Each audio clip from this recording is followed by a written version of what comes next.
ভালো করে পড়। মাস্টার মশাই, আপনি পড়াচ্ছেন?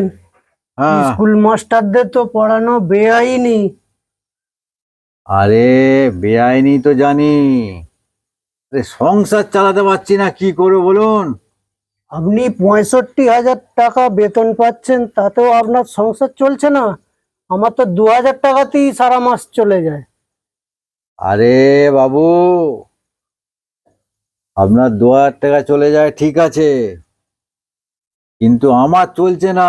এই দেখো না, তোমার বৌদি বললে বিদেশ থেকে একটা কি কুকুর এনেছে, অ্যালসেশিয়ান কুকুর। সে আবার ঠান্ডা ঘর ছাড়া থাকতে পারে না, তার জন্য আবার এসি মেশিন লাগতে হয়েছে। তোমার বৌদি আবার খুব মোটা, সে আবার কাপড় কাচতে পারে না, তার জন্য একটা ওয়াশিং মেশিন কিনতে হয়েছে।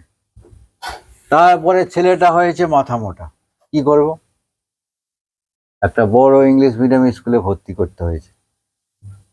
তারপরে আমাদের বাড়ির ছেলেদের আবার দুদিন অন্তর খাসি, মুরগি, চিংড়ি এসব চলতেই থাকে। তারপরে ধরো আবার বললে যে শ্বশুর শাশুড়ি কষ্ট পাচ্ছে, ওখানে একটা এসি মেশিন লাগাও। তাহলে সংসার কি করে চালাবো বলো?